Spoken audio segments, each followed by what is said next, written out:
Panic attacks are dreadful. Plain and simple, they are dreadful. The ultimate goal for anyone who suffers from anxiety should be to understand why this is happening. What is the underlying thinking style, life experience, behaviours that causes this really scary reaction? This is a journey that can be really complex for some people and can take some time. While you're on this journey, it's really important you learn tools and strategies to help manage what we call precipitating factors. Precipitating factors are the things that are happening because of the underlying anxiety. Panic attacks are certainly a common precipitating factor when it comes to really bad anxiety. Today, I'm going to focus on two of the essential strategies I use to help people manage panic attacks. The first strategy is psychoeducation, helping patients better understand what's going on physiologically in their bodies as these panic attacks are occurring. The hope is that when we have an understanding of how the brain can make the body act in specific ways subconsciously, we call this a psychosomatic response. When we recognise these feelings, these sensations occur, it's not as scary.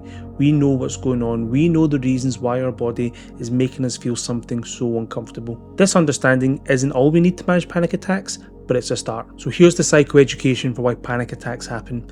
When you're in a situation that makes you feel nervous, worried, scared, this increases the body's anxiety response as it thinks you're in a situation that requires you to fight, run away, which is flight, or freeze in place. To help you fight, flight, or freeze, the brain releases chemicals which increases your heart rate to help the blood flow quicker to your muscles. When heart rate increases, your rate of breathing also increases as your lungs recognise the blood that's now travelling to the muscles needs to be oxygenated. Now, normal breathing is oxygen in. Oxygen is used up by our cells and we breathe out the waste as carbon dioxide. When our hearts start pumping, the instinct is to take in as much oxygen as possible, but what this often leads to is short and shallow breaths, especially if we're feeling that emotion of nervous or afraid. Short, shallow breaths might sound like and you can really hear that breathing in, not so much the breathing out. Short, shallow breaths do not allow us to breathe out that CO2 as much as when we're calm and relaxed. So now we're totally out of balance.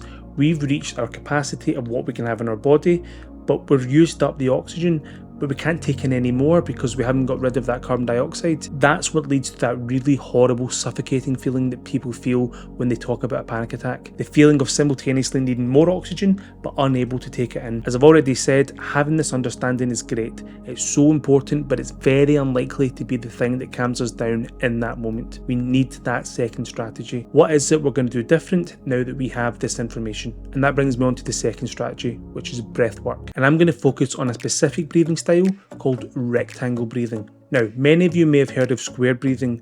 This is where we imagine a square and we use its edges to take control of our breathing. In, out, in, out. But think about what we know about that imbalance of CO2 and oxygen in the body. I think it's far more beneficial to imagine a rectangle. So what I do is encourage patients to grab their phone, use a jotter, an A4 bit of paper, and use the edges of these to get back control of your breathing. Now, what's important is that it's the short side breaths are in, long side breaths are out. If I use a notepad here, I would use breath in, then a longer breath out. In,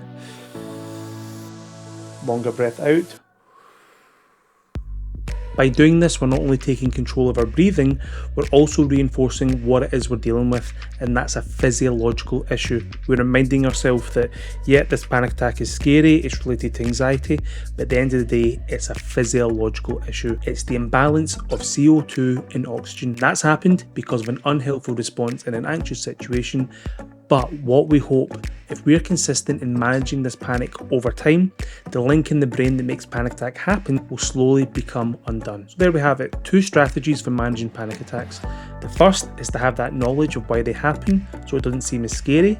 The second, the specific tool of rectangle breathing to slowly bring down the intensity of panic attacks and hopefully undo that automatic response. I really hope some of you found this useful. As always, please like and subscribe, it helps spread the channel. Hopefully see you in the next one. Cheers.